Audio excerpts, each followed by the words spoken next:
I'm back. Yeah, you are back. It's been a minute since you've been on the pod. It's been a few months. For good reason. For good reason. Sherice and I welcomed our first baby girl, Miss Kyrene. We had a great, we had an eventful I was just about to say, delivery. we had a great...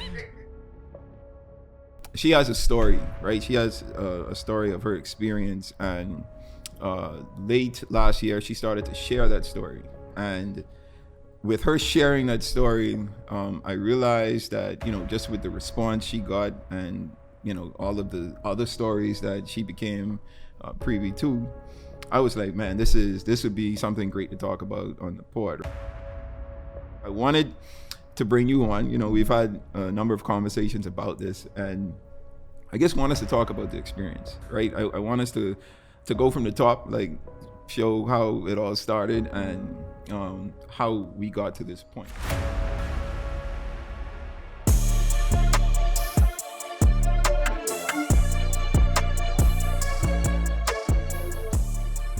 All right, we are back at it.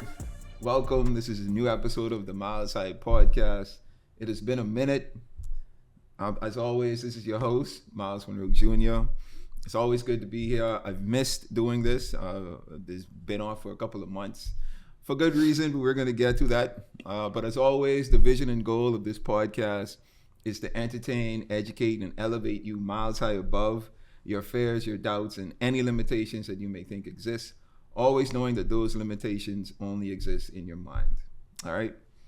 So first of all, Happy New Year. I want to wish everyone out there Happy New Year. We're in the new year of 2025. I hope this year has gotten off to a good start for everyone. It's gotten off to a good start for me.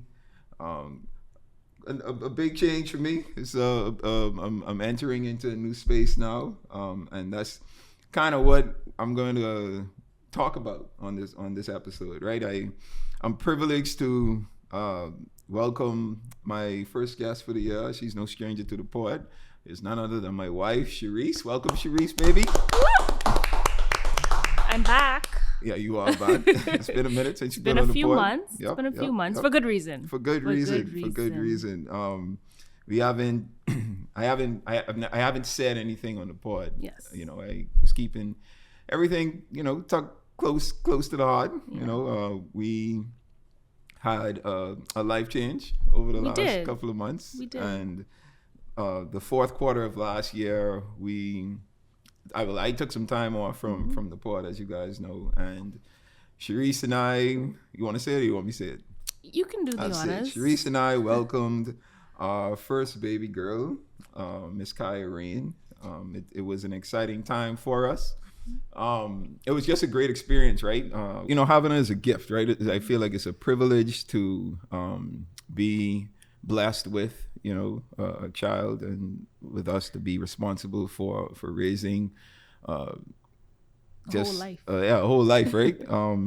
And through the process, like I say, it's been a roller coaster ride, and we had a great we had an eventful I was just about to say, delivery. we had a great an eventful delivery experience. So my daughter was born last year, October. My wife and I, it's been a little over 3 months now, and she has a story, right? She has a story of her experience, and late last year, she started to share that story. And with her sharing that story, I realized that, just with the response she got and, all of the other stories that she became privy to, I was like, man, this would be something great to talk about on the pod, right? Because, I realized, and, me going through the process, man, I realized how much women have to go through with bringing a life into this world, right? The morning sicknesses, the way their body adjusts to evolving into growing a whole human inside of them, the emotional changes, and just everything that is encompassed in being pregnant and, going through delivery and labor and eventually having a life and having a healthy life, right? Being able to deliver a healthy kid. That was my I didn't care about anything else but for my wife and my child to be in good health and in good shape at the end of it all.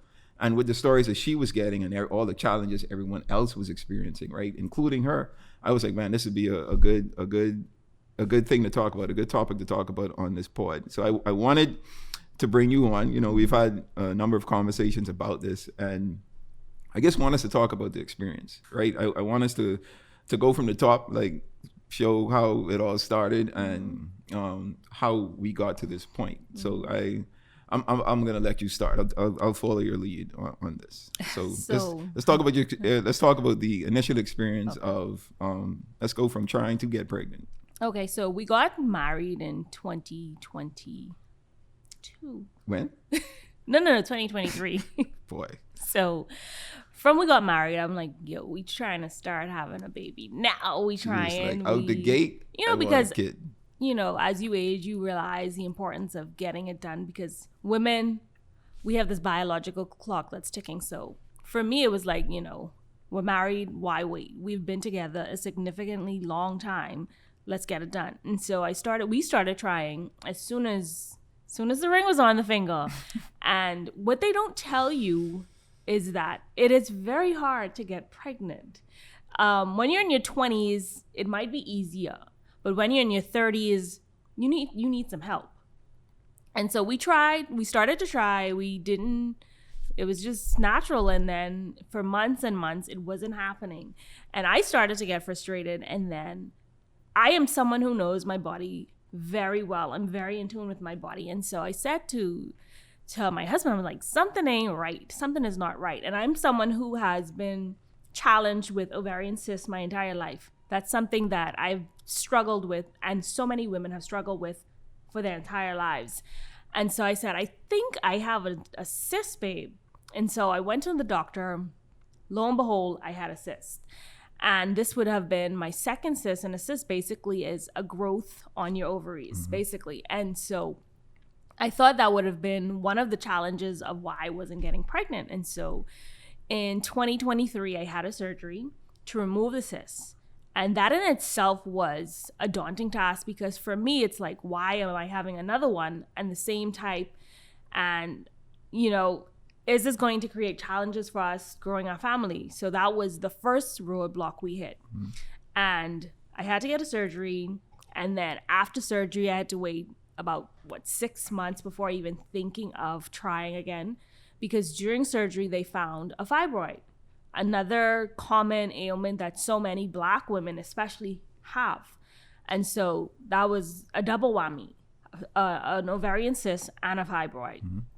So we had to manage that. So that put us back about 6+ months of trying. So it's like, okay, what next? Then during my recovery, a month later, I'm feeling excruciating pain again. I'm like, something isn't right, babe. Something isn't right. So my doctor is like, nah, you're fine. Nothing's wrong. You straight. I said, something is not right. I advocated for myself like I always do. And my advice to women is, women and men, always advocate for yourself. You know your body better than anyone else. And so I pushed for another scan. I had another cyst. And I'm like, yo, what is going on? And so this time it was a different type of cyst. It was something called a hemorrhagic cyst, which it can and will sometimes go on its own. Sometimes you might need another surgical procedure, but thankfully I didn't need one. But at that time, it was very stressful, because it's like, what now? You know, what now? And that was another, 3+ months of trying to resolve that issue. So it's now 9 months since we've been trying. Nothing's happening. And if you know me, you know I am Miss Worry, Miss Anxiety, misdiagnose myself with any and everything. So I'm like, babe, do you think I need IVF? You know, do you? Because I'm 30-ish something.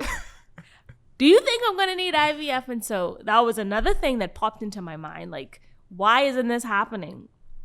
And so that went on for another few months. And during all of this, I'm stressing my husband out, because any woman or a man that is in their 30s or early 40s, they know that that's when you start getting some help. You're purchasing the ovulation tests. You know, all of that. So you want to interject? Yes, let me advocate for my men here. Okay. She kind of breezed over. She was stressing her husband out.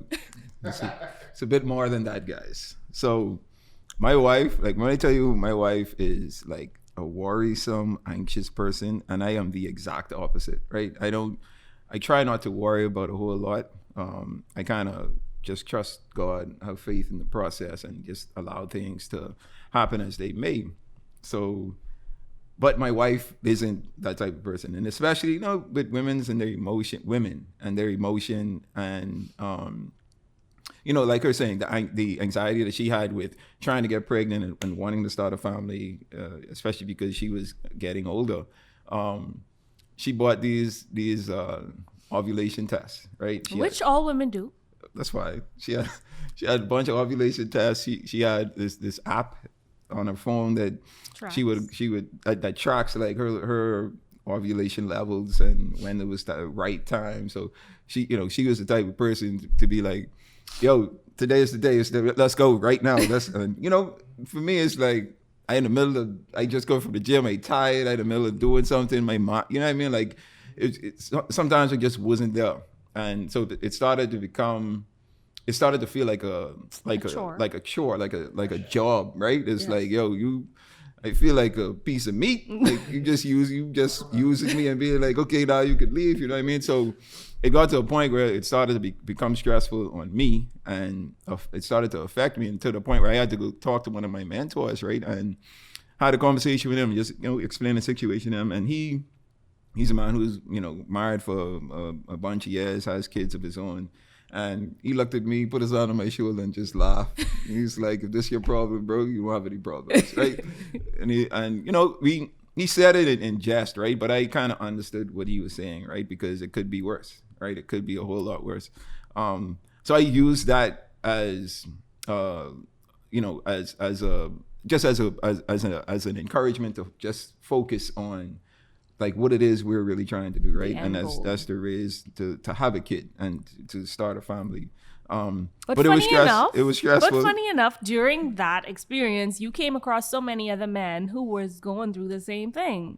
And I would tell Sherice that because, she's a stickler for, I ovulate now, let's do this, let's make it happen and whatnot. And like, I would tell her like, let's not put any added stress on ourselves. Like, let's just let it happen how it happens. And like, she would, in the moment, she'd be like, okay, yeah, that sounds good. And then an hour later, she'd be like, no, let's go. We need to do this now. So I just wanted to add that piece because, I think for men, it's not just women who are going through like what we go through in, trying to have kids and trying to have a healthy delivery and a healthy pregnancy and all of that. Like men, we deal with our own stuff too, because I think we see ourselves as having to be the strong person or the strong portion of the relationship, right? Trying to hold the wife up and encourage her through what she's going through and be there for her. But it could play a toll on us as well, Mm-hmm. So I don't want you to forget that. But go ahead. If that's the thing that you had to worry about, that was a nothing. That was a nothing. But anyways. Thank you for your service. So, piece of meat. So after trying so many months of trying to use these ovulation kits, we actually did get pregnant twice, and we had chemical pregnancies, which are early losses, which a lot of women go through, and a lot of women, they don't know about it until they're going through it. So let's talk about the chemical pregnancies. Let's talk about it. I want to introduce you to the Munroe Global app, the ultimate platform to empower your leadership journey and inspire your purpose-filled life. Access timeless teachings designed to help you grow in every area of your life. From leadership development to personal growth, Munroe Global has it all at your fingertips. With the Munroe Global app, you'll have exclusive access to powerful videos and messages from the legendary Dr. Myles Munroe, a digital library packed with life-changing content right at your fingertips, and a vibrant global community of visionaries, leaders, and change makers just like you. Whether you're at home, on the go, or in the office, the Munroe Global app ensures you never miss an opportunity to learn, grow, and lead. Available now on Google Play and the Apple App Store, the Munroe Global app is your gateway to unlocking your potential and impacting your work. Download the Munroe Global app today and take the first steps toward living the life you were born to lead.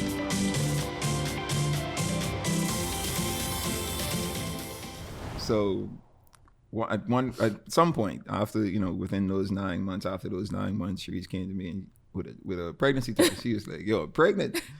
So, I was excited, super excited. I was like, yo, finally, whatever. Like, this feels great. We finally accomplished what we set out to accomplish.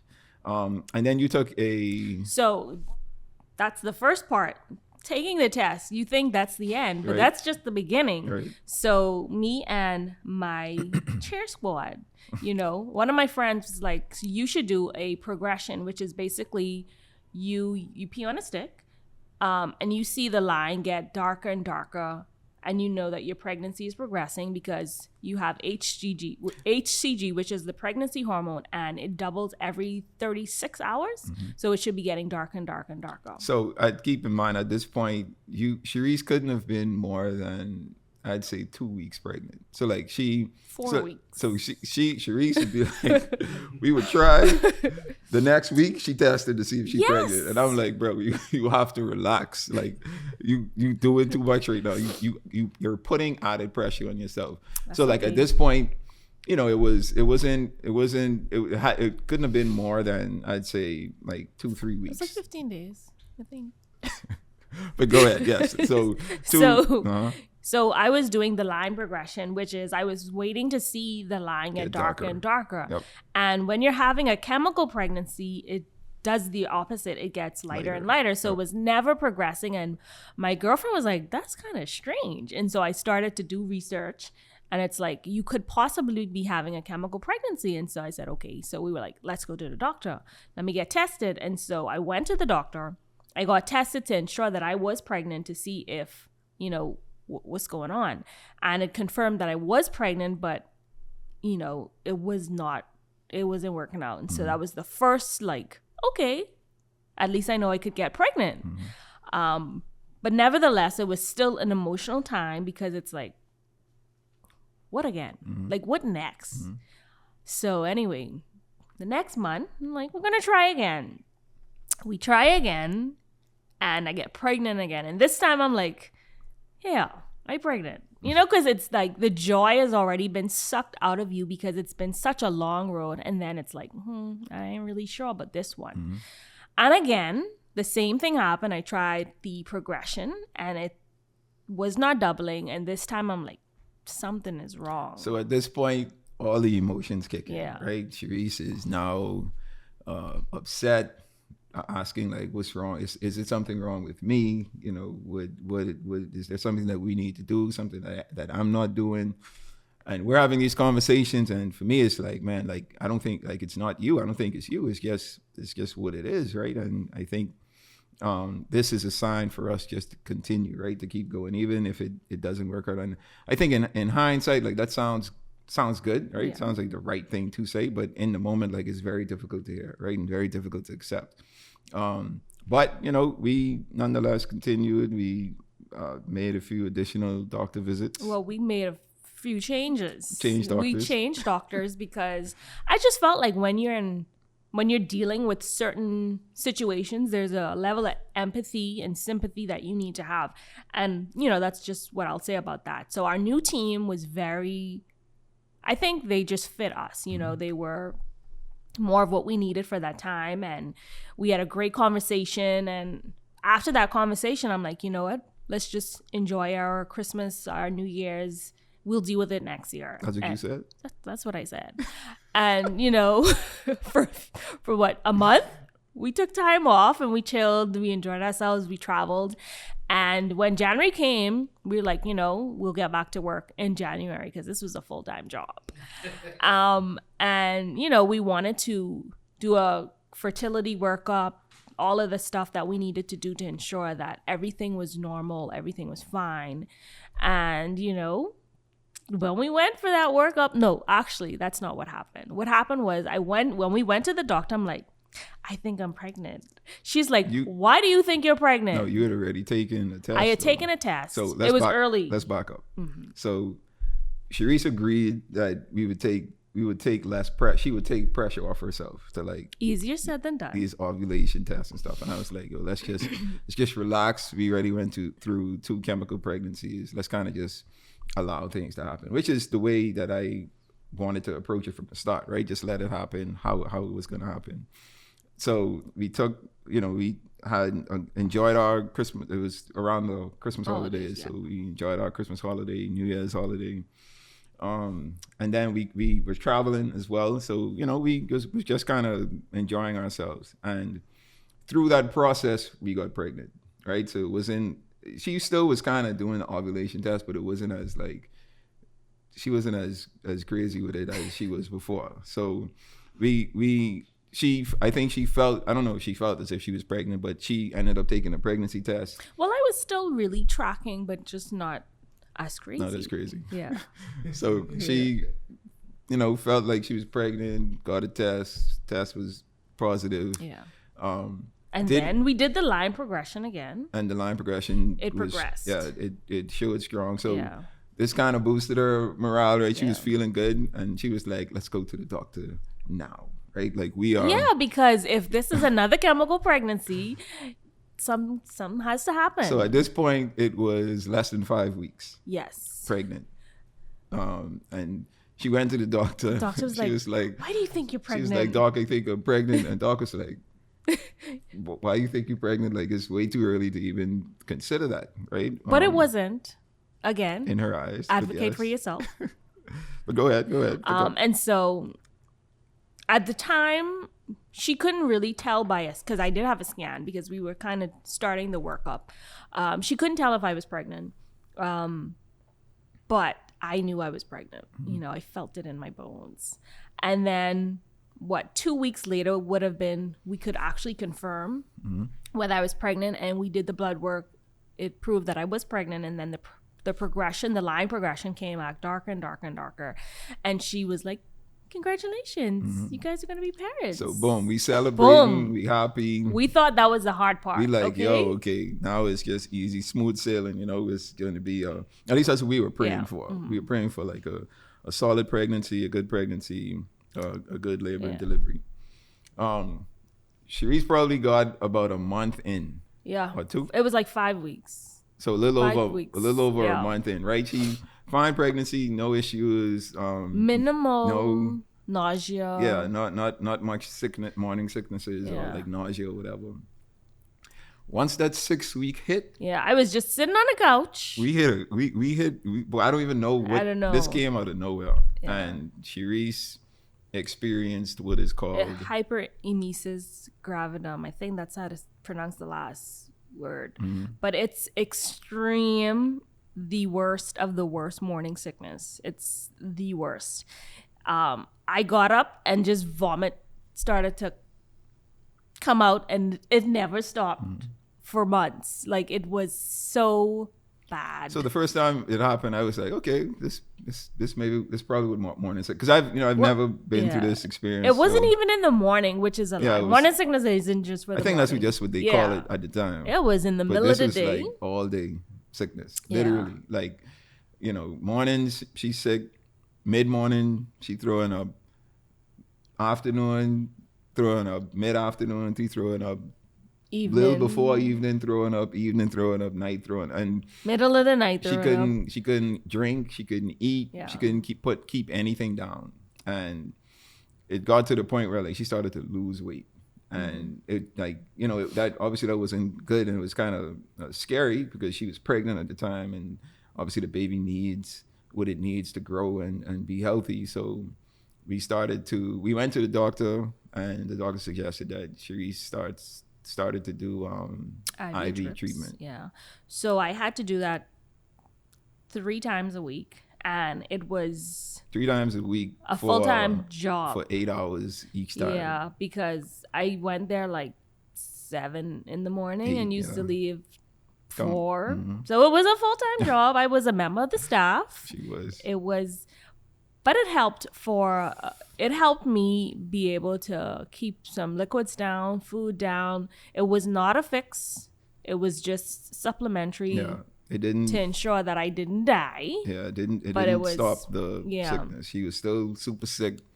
And had bad experiences just with, vomiting, certain food she ate, made it worse. I had heartburn. Yeah. Like the worst heartburn in the world. And let's talk about this thing that women do. Oh. That pregnant women experience. Oh, that if you've never, like, I've never been around a pregnant woman long enough to even recognize that this happens. But once Sherice and I got pregnant, I started to see it everywhere we went, right? So Sherice developed this spitting symptom, right? Excessive spitting. Is there a medical term for it? There is a medical term for it. It starts with a P. I can't really. So what it is she can't stand the taste of her saliva. No.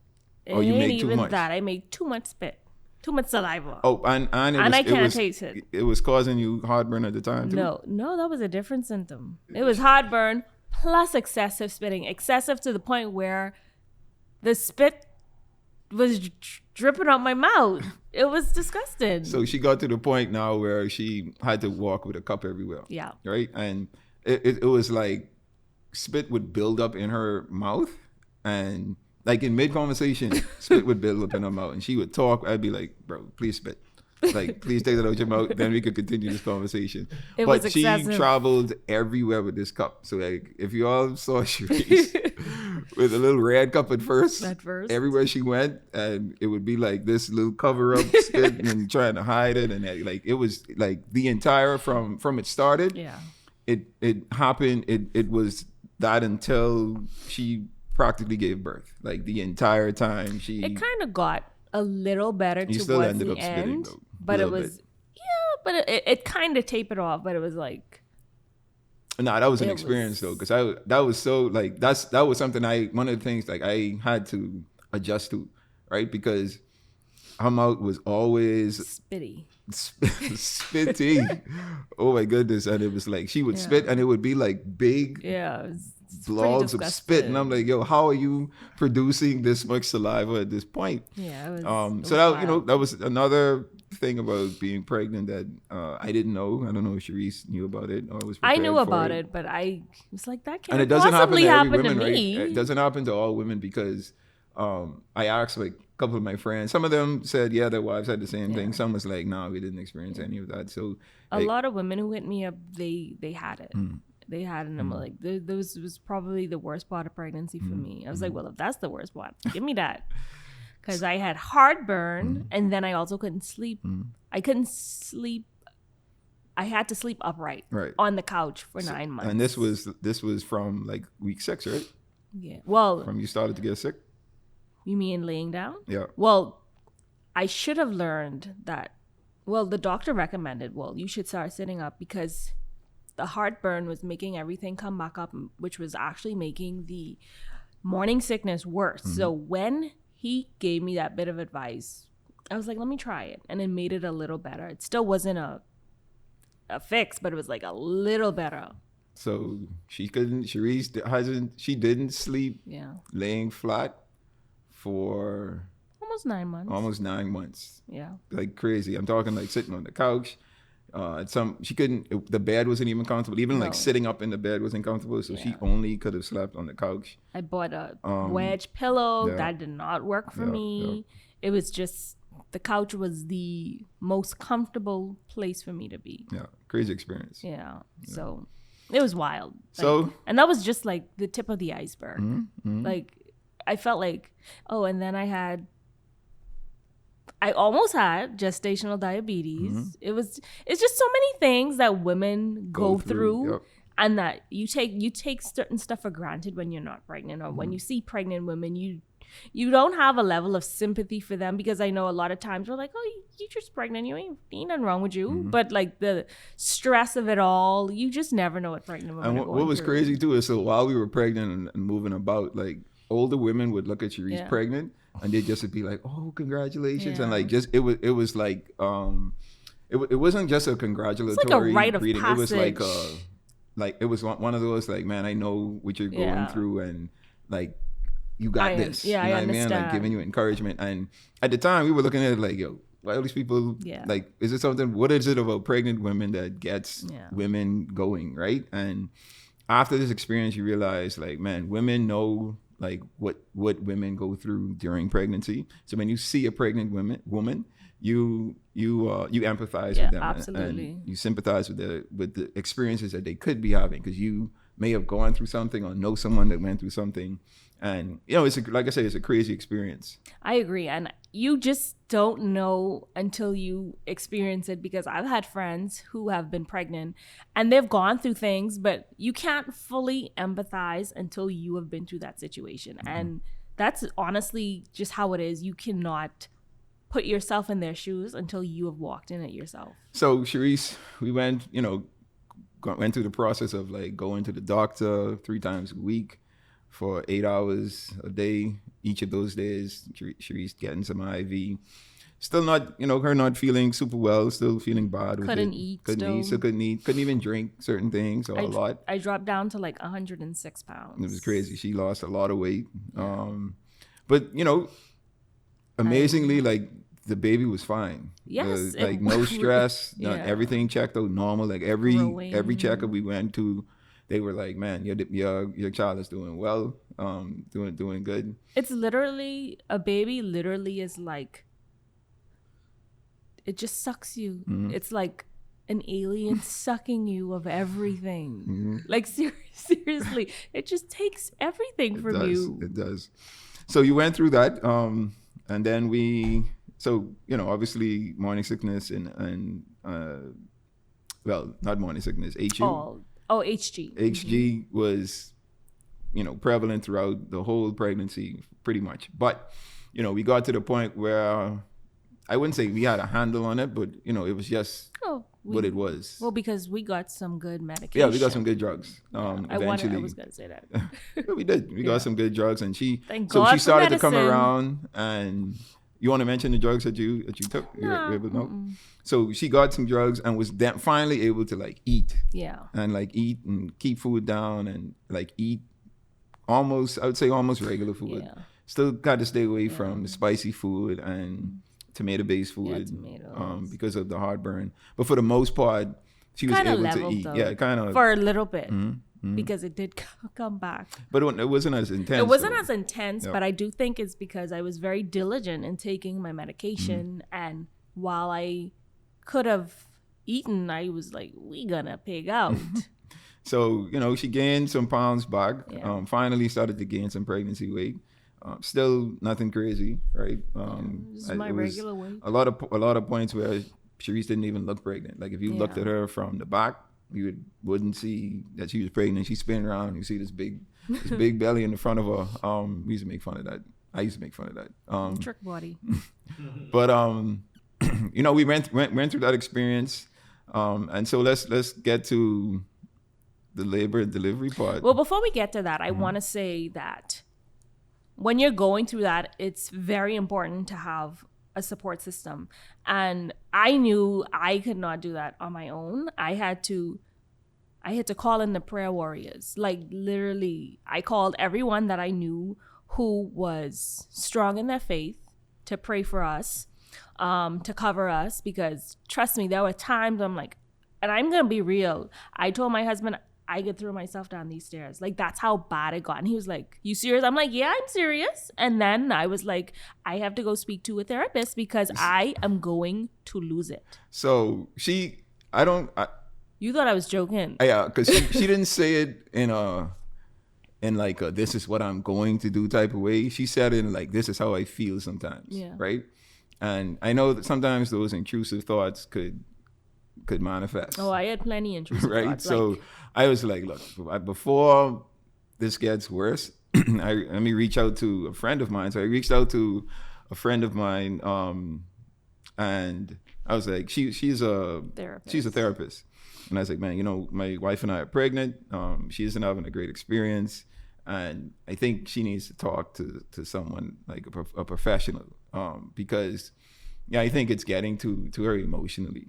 and mentally and all of that. So I want you to have a conversation with her just to check, make sure everything is fine.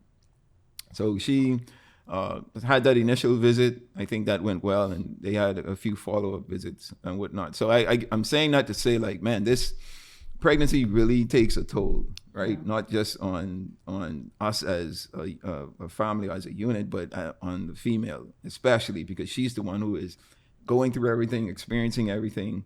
And, having that support group, like you say, I think is important. Like Sherice and I, a number of times, we would look at each other and we'd be like, man, we don't understand how women do this by themselves. Just or like so many times. Yeah, like my grandmother had, one of my grandmothers had 11 kids. The other had 6. Yeah. And I'm like, yo, how do you all go? Like, did you guys get this sick? Yeah. Was this the same experience? And it's, it was just like, man, the support is needed. It definitely. And if it's one thing that I know my grandparents had back in the day was the support of like their family, the communities they lived in. Everyone was supportive. So I think that was a good thing for us, for, me being there to support Sherice, and then extended family and friends being there as well. Yeah. And even so, let me just give you your flowers. It is very important to have a spouse that is supportive. And when I mean supportive, I mean, like, I could not have done it without him, seriously. And I'm not even saying that to, just big you up. I'm really saying that because there were days I could not get up out of the bed. I couldn't cook. I couldn't clean. I couldn't do anything. And I do not know how women do it without a stable partner in their lives, in their homes. Like, that is wild to me. Mm-hmm. So thank you, babes. My pleasure. Even to this day, it's the least I could have done, at least. Absolutely. You bringing a whole life into this world. Yes. And like I say, it was a pleasure, man. I saw everything that she was going through, and even talking to a couple of my boys and my mentors and stuff, and just them saying like, yo, this is where you step up and you take over things that Sherice would have done, or things that you don't want her to worry about. Like, you take those on now. So, I did a lot of the cooking. I think I did all of the cooking. Mm-hmm. I did the cleaning. I did things that I might not have normally did, or things that Sherice would just do more than I used to do. And it was fine for me, right? Because I love to cook. I'm not just that type of person. And I'm a neat freak. I'm a clean freak. So I didn't mind cleaning either. So, I mean, just being there as a support, not just during the pregnancy, but to ensure that, we were still able to live and live in a clean space, in a comfortable space. And I just think that was the least that I could have done. Absolutely. So moving past now, to the third trimester. Yes, the third trimester. It gets worse, guys. So you think it would get better? There was something I wanted to mention just now. You said something that sparked a thought, and it had to do with like not realizing the experience that people go through, that pregnant women go through. I can't remember. If I remember, I'll mention it. Okay. But third trimester. I think I should also mention that I didn't mention is that we were seeing 2 different doctors, because I'm considered geriatric. Well, the new term is advanced maternal age. So after 35, they consider you up there and you have to see 2 doctors. I saw my regular OBGYN, and then I saw a perio, I can't even remember. It's a high risk doctor. So I was going for double the visits. I was getting scans every single visit. So that it was a good thing to see the baby all the time, but it got really monotonous. It got really tiring. And it's like, I know women who've had to see 2 doctors every week, 3 doctors every week. So it's just like pregnancy in itself, it's a journey and it is a job. And that's even before the baby gets here. So like. And, I think just being aware of what is available to you as far as like, medical help, mental help, I think is important, not just for the women, but for the men as well, being there to support. And, just kind of knowing your partner and understanding your partner throughout that entire process, because it is a difficult thing that they do, women do, in bringing life into this world. So I think it's important that we, as men, right, we understand this task that women have, this job that they willingly take on, right, and just be a great support to them. Yeah. So third trimester. Third trimester, man. The worst. So, where would you like to start? We could The fast forward it. The day we go in. No. The day we found out she was breached. That's what I'm saying. Yeah. So Sherice and I were doing multiple tests, right? Multiple visits. The whole time, they were saying, baby's healthy, wife is good, engaged, head down, ready to go. So at this point, Sherice was tired of being pregnant. I was tired. She was just like, yo, I just want to have this baby. Let's just have this, let this baby come. So there was a little mix up with my due date. So my due date was supposed to be a certain date, and then we reached, and there ain't no baby. I mean, because obviously the due date is just an estimation. Your baby can come 2 weeks before, 2 weeks after. But there were 2 due dates, right? So we had two the due dates were a week apart. Yeah. So the separation because it could happen 2 weeks before the due date, 2 weeks after the due date. So it's actually 4 weeks for her. Yeah, because I had two different dates. Because it was 2 different dates, right? So you top that on top of the fact that she was tired of being pregnant. Then it became emotionally stressful because she was just like, yo, I'm ready to have a kid. So, and it was just certain illnesses just started to pop up again, and I'm like, I have ringing in my ears. I have possibly gotta go get my pressure checked. It was just a lot. Yeah, it was a lot. But like I say, through the process, we did a lot of doctor visits, so we knew that number one, the baby was healthy. Always. There was never any issue with her. She was in fact, she was chilling. She was moving around. She was super healthy. And then Sherice, even though there were some, I guess you could call it complications, it wasn't anything drastic. Some of it was just two different sets of doctors doing 2 different things 2 different ways, and it creating some anomalies between the two. So it wasn't that big of a worry for us. But this is the entire time, baby is fine, head down, just ready to go, right? And then I also felt like I was already having labor pains, and I was already dilated to a certain extent. Oh, one thing I want to say too. So Sherice was really prepared for her pregnancy, right? About the delivery aspect of her pregnancy. So she took some classes. Yes. She got some books. So she was well read on things she could do to help her deliver, to bring on delivery, exercises she can do. She had this ball, the pregnancy ball, where she would kind of do exercises on, bouncing on, all of that good stuff. Because the goal was now to have a water birth. Yeah. That was the goal.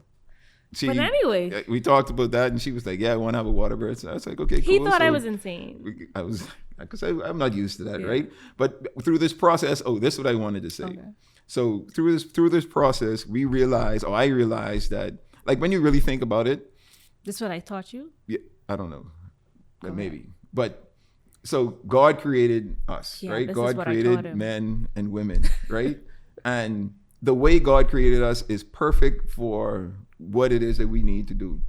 So I realized that, man, everything women need, how, so doctors would sometimes encourage women to induce, but the female body knows when it's ready, and it moves, and things happen in the body to prepare the woman for delivery, right? So all of these and I learned this through the practices or the classes that she was doing, just to have a natural birth.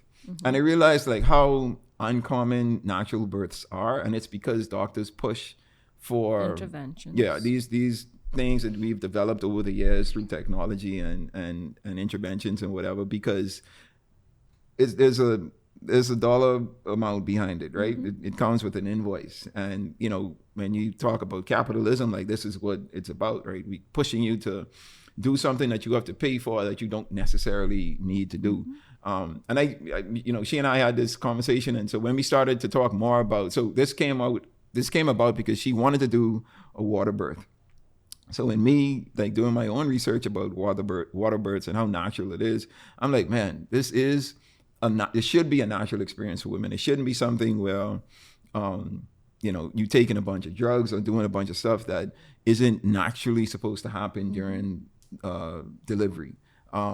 So that was something that I learned that I could appreciate now and really appreciate like how God created us, both men and women. And man, the things that you guys are the things that your body is capable of when we're talking about delivery and labor. And the things your body instinctually knows how to do. Your pelvis knows how to tilt this way, and your sacrum knows how to bend this way. And it's just, everything was made for a certain purpose. And that's what birth is about, just letting your body naturally take over.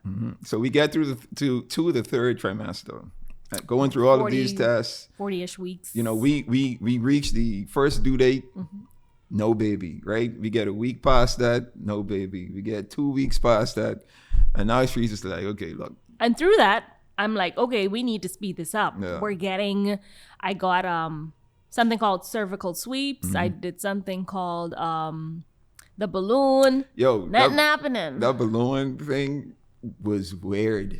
Okay, because they literally shove a medical balloon up Sherice's cervix, but it had wires extended from it. So wires were hanging from her, and they taped the wire to her leg. So she still had to like live life, right? Walk around in public or whatever. So sometimes like the wire was showing, and it was just an entirely weird experience. But these are things that women go through, right? To try and get the labor going.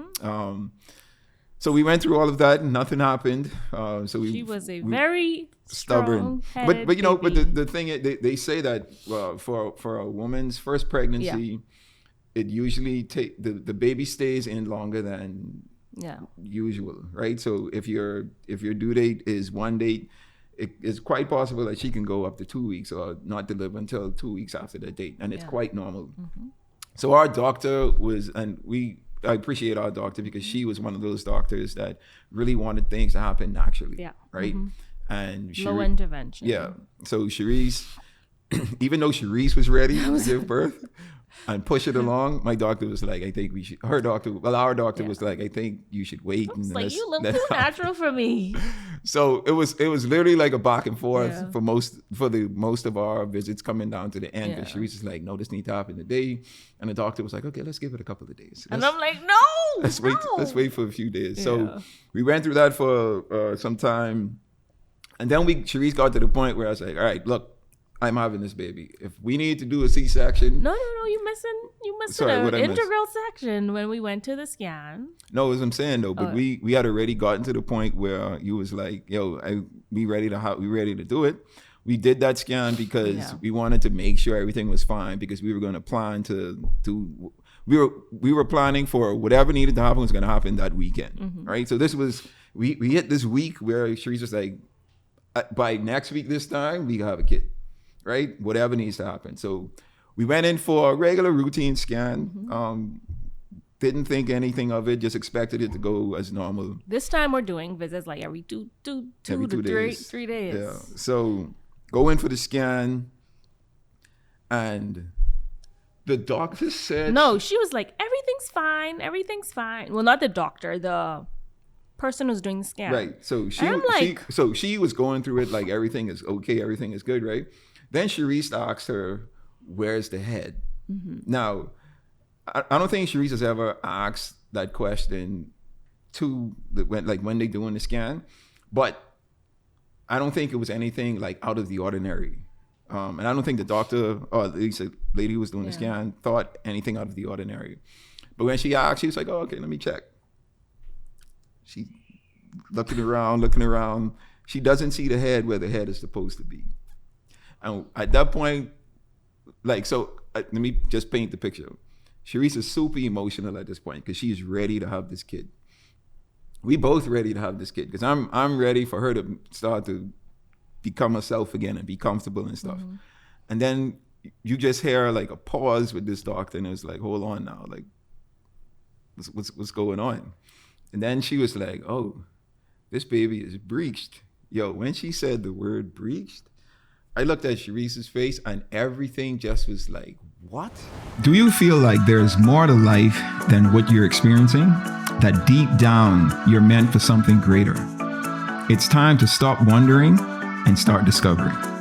At the Munroe Institute of Leadership, we believe every person carries a unique purpose, a calling designed specifically for you. Our transformative courses, Discover Purpose and Unlock Your Potential, are crafted to help you uncover that purpose and equip you with the tools to step confidently into your destiny. These powerful courses are for leaders, entrepreneurs, students, and visionaries like you. Through proven principles and actionable insights, you will clarify your vision and set bold goals. You will identify your strengths and passions. You will overcome the barriers holding you back, and you will step boldly into your God-given potential. Our expert facilitators draw from timeless and tested principles, blending practical strategies with kingdom truths to empower you to lead a life of purpose, impact, and transformation. The world needs what you have to offer. Don't let another day pass without unlocking the greatness within you. Visit our website, themill.org, and register today. The Munroe Institute of Leadership. Renew your mind and transform a generation.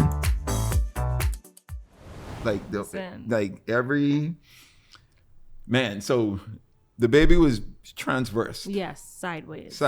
So her head was going, I think it was on the right side. Yeah. Right side of her stomach, not down, right?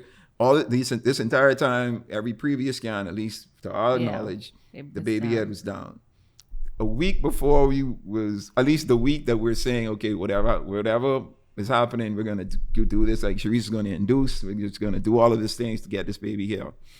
The baby is now breached, transverse. At 41 weeks. So, well, it could have been 42, depending on which date we use, right? So at that point, we went directly to our doctor because it just happens that the place we do the scan and the doctor that we went to was just doors apart. So we went into the doctor. Now this was a very different experience for me, right? So this is 41 to 42 weeks of just emotions and sickness and, just encouragement, trying to be empathetic and understanding. And we get into the doctor's office. So the lady doing the scan tells Sherice that the baby is breech transverse. So at this point, Sherice is super emotional.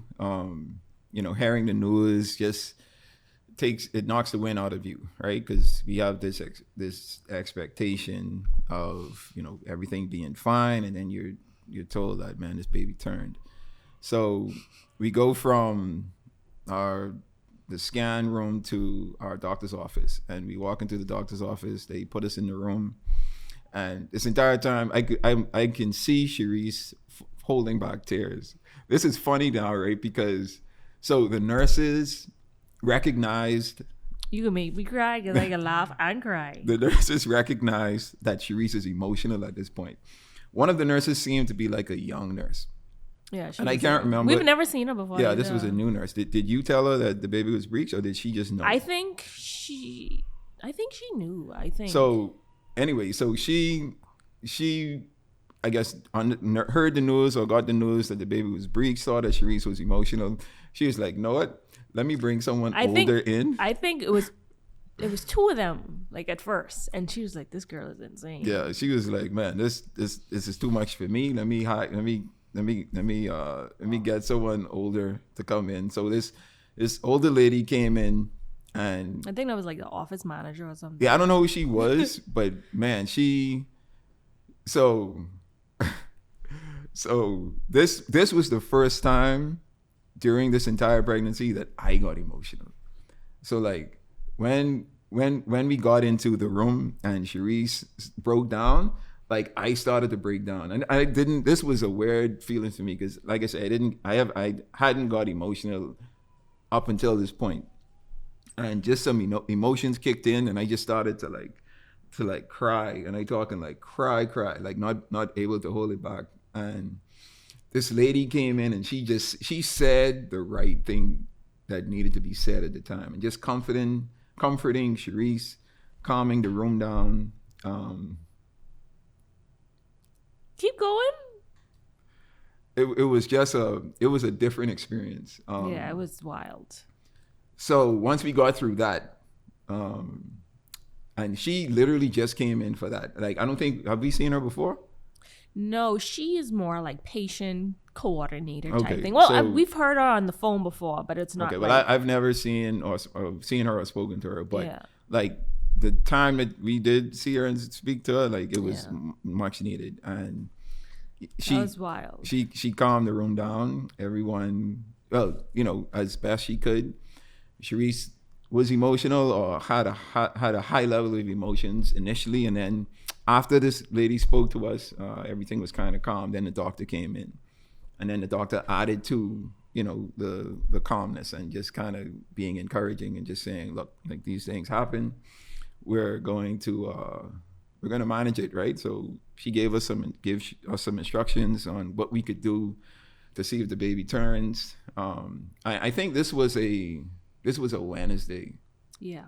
And Doc was like, So she gave me like exercises to do to see if I could Right. turn the baby. so Sherice had to like lay upside down on a ironing board. Like all of these stuff that she Yeah, did, it was which wild. was weird and wild, right? But it was necessary because we were really trying. We didn't want to do a C-section. Doc was really pushing it for us not to do, not to have a C-section as well. Because it's like you come this far, Yeah. 40, almost 42 weeks, Yeah. like you were straight. Yeah. And now we ain't about to do no C-section. So we go home, do all the exercises. It was a Wednesday, so we Yeah. went back Friday, Saturday. Saturday. So Saturday we were supposed to do another scan Mm-hmm. to see if the baby had turned based on the exercises. No, we went back Friday. Friday we did the scan, and she was still turning. Then Saturday she was like, "All right, we'll induce." No, We didn't go back to the office anymore. We Okay. went straight. She said, "Listen, we're going to schedule you first thing in the morning, 7 a.m. You go into the hospital. If the baby is still turned, we're just do going the to do C-section. C-section." Yeah. This is another wild part. Gets worse. So we went in, and I'll let you take it from when you get rolled into the room. So we went in that Saturday morning, 6:00. Well, no, not that part. We went into like triage area or whatever, do the scan, and she's still transverse, but I think she turned a little because That's what I was gonna say. She did turn a little. Sherice said she turned. No, not that part. We're still in the front where everyone's laboring and they're Yep. hollering and screaming. Yep. And this time I'm in there cracking up, making jokes at people because I'm like, I'm having a C-section. I got to go through that. And it's like hollering. Like, I'm like, yeah, maybe the Lord Bless you knew with the I couldn't C-section. do that. So he was like, let me just give you the easy way out. And so our nurse, she was awesome. Every nurse, every doctor we work with, thankfully, has been amazing. So she's like, you know what? I'm going to give you your private room. Let's go. We go to the room. She's already prepping me for C-section. So hold on. So we do the scans. The baby is still transverse. Yeah. So Doc was like, all right, we're going to do a C-section. No, Doc says, we can wait. Oh yeah, Doc was like, we could wait. Another week. Doc was like, we could give it another week because it's still fine. I Baby's said, still Mom? healthy. No pressure on baby. You're still good. We could wait another week. She was just like, nope, this is No, happening today. we having a baby today. So Ain't no more waiting. Doc was like, all right, so let's prep for a C-section. So they, like she said, they roll us to the private room. We get into the private room, and then they start prepping for the C-section. Yeah, they're prepping for the C-section. I'm mentally okay now that I have to have a C-section. I'm like, you know what? It's fine. Once we have a healthy baby, I'm good. Let's just do it. Get it over with. Saturday, we're good. So as we're in the room, talking with the nurse, she's putting my socks on. You know, all the preparations needed to be done. I'm putting like, my scrubs on. putting the scrubs getting on. ready We're to playing go. music. Yep. You know, Maverick City on blast. I said, nurse, I think this baby, she head down. The nurse said, ha ha ha. Okay. You going in that C-section room right now. Charo's already putting on his scrubs, because he has to get ready to go in the room as well. So anyway, they wheel me out. I'm like, oh, this feels like an episode of Grey's Anatomy. Little did I know this was an episode. So we rolling through the hallway. Doc was like, all right, you wait here. We're going to do the spine tap, then prep her to get the C-section. I'm going to come back and get you. So I'm sitting down, just waiting. So anything what happens after this point, I'm not privy to. Go ahead. So yeah, they rolled me in. There's an entire team, bright lights, surgery room. They hunch me over, give me my spinal tap, the bottom half of my body completely numb. We're ready to go. The doctor goes, put me back on the table, and belly out. She is spraying some stuff on me, feeling me. The knife is in her hand. And then she's like, wait a minute. The baby turned. She back head down. I'm like, I told that nurse this baby turned. And then everyone in the room was like, okay, baby turned. What next? Doctor said, I'm done. We're wheeling you back out to labor and deliver and have that baby because I'm not cutting you. This time, bottom half of my body is already numb. I've already, in my mind, we done pay for this. Mm-hmm. So what? She said, anyway, I can tell your husband what the deal is. See you later. So Doc walks out, right? I'm thinking she's coming to get me to bring me into the room. Doc walks out. No, actually, a male doctor walked out first, and he was like, he said he mumbled something, or like said something, but said it very softly, and it was something along the lines of like, "Congratulations, you don't have to go through that," or like said something. But so because I didn't know what he was talking about, I just thought he was talking about something else and wasn't really talking to me. Mm-hmm. Then the doctor came out. She came out. I'm thinking, she coming to bring me in. She came out shaking her head, right? And I'm like, what does that mean? She's like, well, we're not having a C-section anymore. I said, what? Why? What happened? She said, oh, the baby turned. Baby's head down now. At that point, I'm like, bro, are you kidding me? Boy? Like, we literally, we thought that in the next 30 minutes, we were going to have a baby, right? And Doc is coming back saying, nah, that's not happening. And she was like, yeah, baby turned, head down. I don't want to do the C-section anymore. I wanted to do things naturally. That's just a better way. So that's what we're going to do. So I was like, all right, cool. Appreciate that. So we all go back into the room, and now it's just a waiting game for the contractions to become more consistent. Well, first of all, the spinal tap now has to wear off. Yep. And then they have to start inducing labor, because even though I was already at a certain point, they needed to get the contractions going to make it move faster. And so it was a few hours before the spinal tap wore off. And then they started to give me Pitocin, which is the synthetic hormone to get synthetic oxytocin to get the contractions going. And then it was just a waiting game, hours of just pain, because I wanted to hold off. I didn't want to get the epidural. So this is where I was like, man, women are strong, right? Sherice, she and I had a conversation prior to even knowing we were going to do the C-section, and we were like, yo, and this was like when we realized, man, the female body is going to do what the female body needs to do, right? Whatever it needs, it produces, and you could have a natural birth. So we made an agreement. We was like, look, we're going to do a natural birth. No drugs, no nothing, right? Let's just have it naturally. And she was like, yo, I'm going to do this. And if I say I don't want to do this, don't let me get and take any drugs or whatever. I was like, all right, cool. We're going to do a natural birth. So he didn't think I could do it. I was like, no, you're not going to make it, right? And you're not going to do it because I just know you, right? But Sherice made it 9 hours. Sherice labored for 9 hours. And when I tell you, like, that was intense because, first of all, they don't tell. Let me tell y'all men something.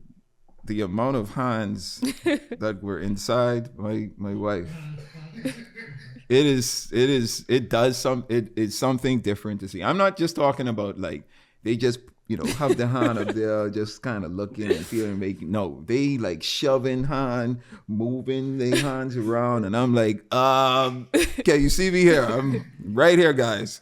And it was just like, wow, like women have to go through so much. Because even like in our visits, right, the visits even long before we got into labor, I used to tell Sherice, like, yo, this is what women go through all the time. Like, y'all is just sit on a bench and tear your leg open and these doctors is just be examining. And she's like, yeah, I've been doing this my whole life. I'm like, bro, man couldn't do this. Ain't no man can sit down and cock his leg open. But how I doing down there, doc, on a consistent basis, bro. That is in and of itself, like, that is special. And then asks you want a mirror? No, bro. I don't want a mirror. I don't want to see that. So Sherice labored for 9 months. Doctors, nurses coming in, checking her, seeing how much her cervix is dilated. Still not getting to the point. Then she decides to then they induce and they give her the epidural. The Pitocin. The Pitocin. And when I tell you all this, Pitocin made everything worse. Yeah. Like that's when the pain started to kick in. That is exactly why I didn't want to have Pitocin, because Pitocin magnifies everything and makes it worse. And then on top of that, the Pitocin was making my contractions couple, which is I had no break. So it was contraction. It was not like contraction, downtime. Contraction, down. I had no downtime. It was like every 60 seconds or every 120 seconds. Well, no. There was a point where I was like on the top of each other, and then she had to adjust it because it was like, turn it down. Are you insane? Like they had it at the highest it could go until my midwife was like, turn it off. Yeah. And once she turned it off, like it immediately got better. Like the pain was there. She still was contracting, but it wasn't as intense. She had like enough breaks, but it was still a lot of pain. So after 9 hours, Sherice is like, you know what? Yeah. I need these drugs. I need this epidural. So at first I was like, well, and we agreed that we was gonna have an natural birth, right? Then I thought about it. I said, "Big child, Sherice here, I did well. Doing all this labor, and going through all this pain. If she wants to do the drugs, bro, let's just get the drugs." Because it was like the girl was stubborn. She was not moving, and it was just like she was taking her time. She was comfortable in there. She wasn't ready to come out. She was like, "Yo, it ain't my due date yet. I don't know what y'all bothering me for." So, you got the epidural. Well, no. When I wanted the epidural, I was like, my midwife was like, no, you can do it. No, before that. So we had one little scare we had where our baby's heart rate dropped. No. That was after the epidural. When I got it and then they had to adjust me. Because, yeah. So my midwife jinxed me. She's like, no, you've come this far. You're doing well. Let's forego the epidural for more like, we're going to manipulate you and we're going to massage your back. And it really did help for a long time. And then it was just, everyone just was like, this baby ain't coming. Like, take the epidural so you can rest.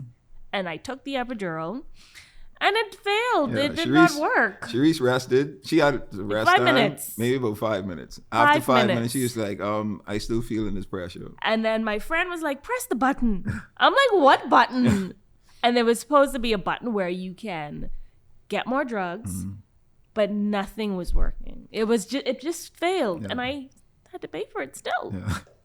So 9 hours of labor, got the epidural, and then we had another 4 hours where, she started to dilate, and then like doctors came in, nurses came in. It was like, okay, let's start to push. So did a little bit of pushing. Nothing happened as yet. Nothing happened as yet. And then eventually, after those 4 hours, then the party started, right? Yeah. Then the real delivery started to happen, and that process wasn't too bad. That process was I say it wasn't too bad because exactly. I wasn't the one pushing, but I can't say it wasn't a bad experience, right? But I'm just saying, like, that at that moment, like, man, it started to get kind of surreal because like I'm realizing that we're about to bring life into this world. And you could have seen her. Well, not at first, but you Yo, I was having a lot of conversations with Stick a pin in it. So during pregnancy, I would send him all of these videos with women having the babies, and he would be like, "Don't send me that! Don't send me that! Like, this is disgusting." But then he right there in the midst of everything. So I was having a conversation with my boys, and they was like, I was asking them, yo, did any of y'all look? Like, did any of y'all go on the other side of the curtain? Well, not curtain, but you know, whatever the separation is, the separator they have. And but all of them was like, nah, bro, we didn't look at that. I wasn't into that or whatever. So I didn't. I knew wouldn't have a problem doing it, but my intention wasn't to. My intention wasn't to play the role that I actually played. He was like a doula, like, y'all. I was holding Sherice's leg, like, you know, pressing it back, telling her, you know, telling her to push, encouraging her to push. He was a part of the medical team. So that was an experience. And, you know, baby still stubborn, still not ready to come, still not coming. So, and I think my daughter could have heard and understand like what was happening on what was being said on the other side. Because when she, like, let's go back to the C-section when you were getting prep, right? She was getting prep for the C-section. My daughter was like, nope, no C-section. I'll turn now. Yeah. Right? So cool. I'm turning. Let's go have a natural birth. And then during this natural birth, so this is almost 12 hours of labor, nothing happening. Then the doctor was like, okay, we're gonna try a vacuum. And she showed us the vacuum device, and she was like, told us all the this is what happens. Go wrong. It is going to cause a hematoma. Yeah, on her head or whatever. So it was like, all these. It was like it's normal, but these are the complications that could happen.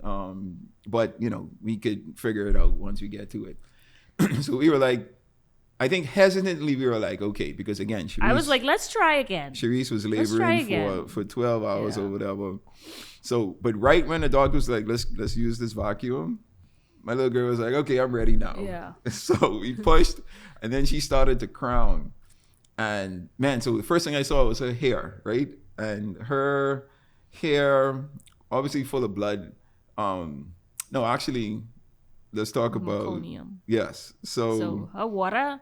Dialing it back a bit, one of the nurses burst the water. A long time ago into the labor, and she had pooped or whatever. So that poop was all over her. Yeah. So she what was the what is it, melatonin? Meconium. Mm-hmm. So the meconium spilled out once the water was burst, and so it was brown, like a dark brownish color. So the minute that happened, I was like, what's this? This doesn't look normal. And the doc was like, oh, the baby pooped inside. And I was like, is that a problem? Is that an issue? She was like, no, it's kind of normal. We just have to add another step onto the process. Once the baby is delivered, a team is going to come in to make sure our baby is breathing properly, our respiratory system is working fine. So, all right, cool. So again, she starts to crown. I see her hair first. And then the head starts to like continue to come. And so this was a crazy experience for me. So, like I hear all of these stories about the umbilical cord being wrapped around the baby's neck, right? So I've never had that experience. I don't even know what that experience looks like, at least in real time. And so when my daughter first came out, she looked blue, and I couldn't see the umbilical cord, right? So for whatever reason, it was behind her head, but to me, it looked like it was wrapped around her neck tight, and also because like her face to me looked a little blue or whatever, and she made no sound. She wasn't making any sound. She wasn't crying. She wasn't like, her face was just like blank. So I was looking at her, I was getting nervous, and I looked at the doctor to see if the doctor was like had any sign of panic. There was no sign of panic. So I was like, that seems strange because, I would expect at least the baby mouth to be open, making some type of noise, crying, whatever. And that happened for like 3 to 4 seconds. And that entire time I thought my baby couldn't breathe. So like that was 4 seconds of like panic inside. I didn't show it, didn't say anything, but I was like freaking out. And then she finally opened her mouth and cried, and I realized umbilical cord wasn't around her neck. For whatever reason, she just hadn't cried to that point. but they took the baby from outside of Sherice and placed it on Sherice's chest immediately. Yeah. She was crying. She was a beautiful baby, long baby. Very long. With a I very long umbilical cord, which is why she was doing the most inside. I had the opportunity to clip the umbilical cord. You know, all of that was great, and we welcomed a Yes. healthy baby girl into the world, Kaya Rain. Kaya Rain. So that was an experience. Yes. I think this experience taught me what women go through, right? And the strength that women have. Going through pregnancy, going through labor, and then delivering a child. Man, I can only imagine what, you know, women who do it by themselves Yeah. go through. I can't Man, imagine. I know what you and I had to go Yeah. through, right? I can't imagine a woman doing it by herself. And Like, then- I can't. And then you have women who don't even have like extended family or other family members to be with them. So like they're literally by themselves. Yeah. And man, you know, going through this process, like I feel for them. But you know, this was an experience. This was definitely an experience. I think Sherice's story isn't unique, right? It's unique to her, but it Yeah. isn't like unique to the Women, world, right? yeah. A lot of women go through this, and I think it's important for women to help women, right? And I think what helped you was the research that you did and the what you learned of the things that other women go through, right? What could possibly happen, what to prepare for. Yeah, and then also having a support system of women who've already been through that and can give you their experience.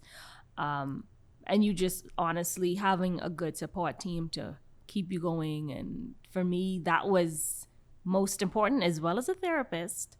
And honestly, just doing your research, but also having a great medical team who is going to listen to you, who's going to advocate for you, and who is just going to be there for you step by step.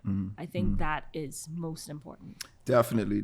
Well, we're excited. We've had been privileged to have our baby for 3 months so far. Yes. It's been just over 3 months, I should say. It's been I wouldn't say a good experience. It's also been challenging. The Very. same stubborn baby that was inside She's my just as wife. stubborn. She is entirely stubborn outside my Yes. wife as well. So she takes on both of our characteristics in You certain guys ways. might could hear her. Different ways. She doesn't like to be bothered at all, right? Even when she first came out, when my wife had her, she was fine. The minute the nurse took her to like clean her up and stuff, hysterically crying, right? And just seeing these little things, the changes that she's had even over these last 3 months or 3+ months, it's been great to watch, man. It's been a good experience. Absolutely. So I want to thank you for blessing me with this bundle of joy. A gift to come. I want to say that Years to come. I value your strength and what you did, what you committed to. I appreciate the fact that we were able to have this opportunity to, bring a healthy baby into this world, and I thank God each day for the baby remaining healthy and you remaining healthy throughout the process. But yeah, any last words you want to say as we wrap up? I would like to say thank you for being there every step of the way. And, men have a story and a role to play in pregnancy as well. So it's not just women. It's like I tell them, it's not my story, it's our story. And again, I don't think I could have done it without you. So thank you, baby, for being my backbone. Pleasure. And you sharing your story also, caused me to realize absolutely. the amount of stories that are out there. Yeah. And like when I tell you the responses that Sherice got, the stories that the women told her that they went through. Yeah. I ran into one of the ladies at an event earlier this year, and she was kind of just sharing with me what she shared with Sherice and talking a little bit about her story, and I was just like, man, women go through a lot. You know what I mean? Yeah. And it's just it's a blessing to, first of all, bring life into this world, but to be safe and healthy doing it. That's an added blessing. So I think the whole time, like, I really didn't care, like, if it was a boy or girl that we were having. I was constantly saying, I just want a healthy baby, and I just want my wife to be safe and to be good after delivery. And I'm grateful to God that He provided us with that and blessed us with that. Agreed. I also want to say to women who are watching that we have to share our stories because it can help women who are coming behind us not have such a lonely road. Not sharing that information, I think, is a disservice to women, which is why I shared my story, because I want women to feel comfortable, to have a village, to have a voice, and to just honestly be an example to other women, of course. I think when we don't share our stories, we don't realize that we're not alone. We're not alone. Mm-hmm. There's so many women battling the same things we're going through. And hearing women's stories, there were women who told me some things that were far worse than I could have ever imagined. Mm-hmm. And I'm like, you women are strong. Like, you're saying I'm strong, but you are the epitome of strength. So I want you, women, if you're watching this, you're not alone. Share your stories. Be someone who others can look up to be that support, because you're not alone. And I think the more we share, the more women can know, because before I got pregnant, I knew that it was not an easy road. But I think if I had known how hard it would have been, I would have prepared more. So I want women to know that, if you want someone to talk to, I'm here. I talk to women now almost every day about their experiences, and I find it heartwarming to be able to help them. So if I can do my part and share my story, and a lot of people are saying, you are so strong. I'm like, no, I'm not strong at all. I'm not. I'm just someone who values information, and I just want to be there to help anywhere I can. So if I could share my story little by little, that's what I'm going to do. No, that's dope. So we'll be back at it again this year. Right? We ready for round Don't 2? be one of them people. Don't be one of 2? them people. We love our. You know what? I also want to say before we go, please stop asking women and men and families when they're going to have babies, because you don't know what they're going through. Yeah. You don't know their story. You don't know their circumstances. There are so many people who are in their waiting season because there are women with cysts, there are women with fibroids, there are women with problems. There are real problems that women are dealing with, and it comes off as insensitive. Stop womb watching. That's all I can say. Stop womb watching. Allow women and families to do what they need to do, how they need to do it. You asking when someone is having a baby, that ain't helping. I know there were times when people would ask me and you, when are you guys having a baby? When are you guys having a baby? Not knowing I'm going through a chemical pregnancy right now, and it takes so much out of us to remain decent and to, not say what we really want to say. So please be kind to women. Please be kind to men. You never know what people are going through. Yeah. So don't ask us when we having our second child. You don't ask, Just know we having our second child. At some point. I'm looking forward to that. Yes. And doing this all over again. But babe, thanks for being on this pod. Thanks for sharing your story. I hope this is helping or has helped someone that is listening to this or watching this. Because I'm sure there are a million other stories out there. And like Sherice said, we want to encourage you women to tell your stories, because you don't know who you'll be able to help. All right. So with that, this brings me to the milestone I want to leave with for today. And today's milestone is very simple, man. It's an ode to women, right? I'm encouraged by your strength. I want to empower you to continue, right? Us men don't know what women go through, right? Whether that's getting pregnant, going through labor, delivering a baby, and the complications that come with that. Like this entire process, the process of my wife and I bringing a life into this world has showed me the strength that women have, that men may not, that we may not realize or recognize. And I just want you women to know that I see you, I recognize you, I respect you, and I'm grateful for your strength and what you guys do for us as a family, for this world. The burdens that you guys bear, and don't complain about it. You're appreciated. All right, just want to leave that with you guys. Well, that brings us to the end of this pod. Sherice, once again, thanks for joining me, baby. Thank you for having me. She's going to be back to being a regular now, well, if our daughter allows it. But, you're going to be hearing her voice a little more often, I guess, until she gets pregnant again and gets sick. But this has been great. As always, the vision and goal of this pod is to entertain, educate, and elevate you miles high above your fears, your doubts, and any limitation that you may think exists, but always knowing that those limitations only exist in your mind. All right, so until next time, you guys stay blessed.